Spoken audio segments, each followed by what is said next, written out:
What's up, hog hunters? Welcome back to Single Hook Hogs, keeping you ready and motivated for trout fishing in Pennsylvania and surrounding areas.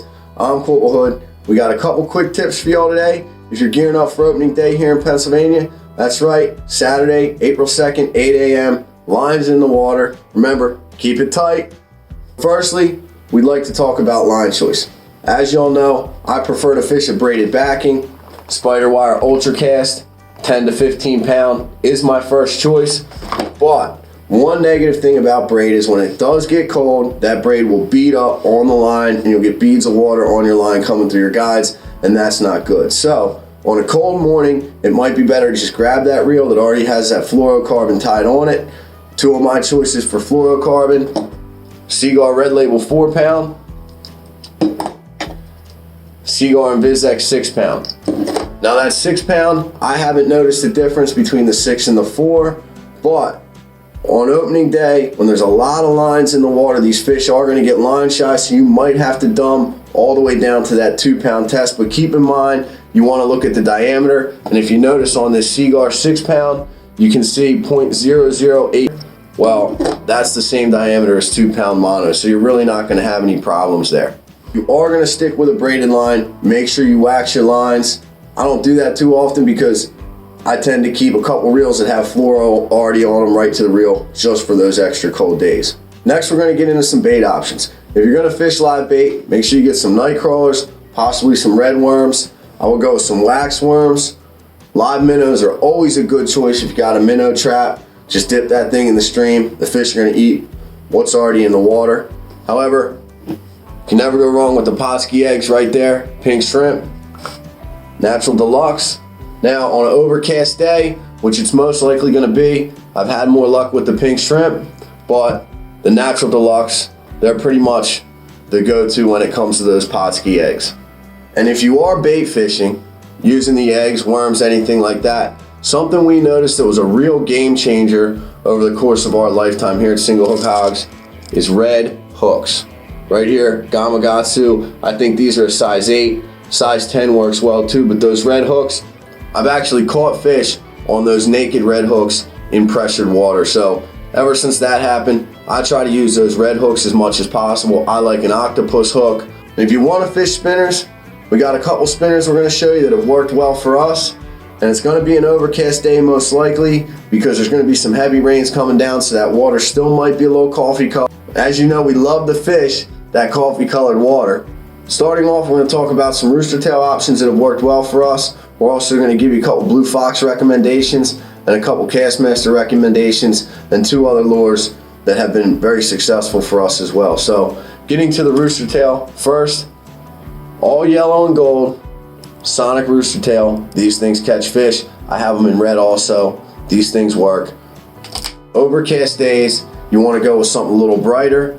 Another good one to have is this UV Glow Brown Trout pattern, 1/8 ounce Rooster Tail.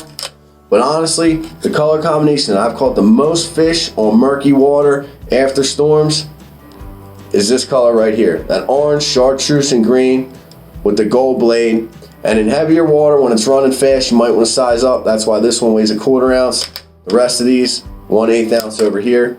Now the Blue Foxes, 2 Blue Fox options you might want to check out. You got this pink with that chartreuse on the back, and these are bell spinners, so they're going to make a little more noise. And they work pretty well also. We also have a chartreuse with a blue backing blade, and these things work pretty well also. Have caught some fish on that. The Castmasters by far my favorite lure to fish with. I love fishing little spoons. I got 1/8 ounce. This is pink, white, and baby blue. We call that one the Bella Ray.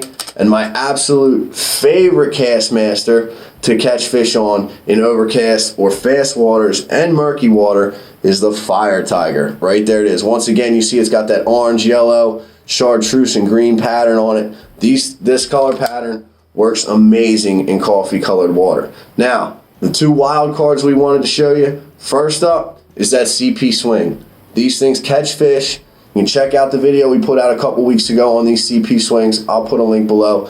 But CP Swing, 1/8 ounce. The silver blade and the gold body works amazing as well. But I have a lot of luck on copper over here in PA. You guys make the call. It's up to you. You can get them from Fish USA. They do not have them at Bass Pro Shops. And another lure that I think is absolutely amazing right here, Al's 49er. Now this one doesn't have the single hook on it yet. This one's crimson and gold, and you know we gotta have something crimson and gold in our bag here at Single Hook. But they do come in chartreuse and silver as well. And as you can see, we put that single hook on down there. Hey, one thing though, if you're gonna replace your treble hooks with these single hooks, don't use anything less than a size 6. You see that little fin? Anything smaller than a size 6, you're not really gonna get hookups. We put a smaller hook on there at first and lost a couple fish because of that.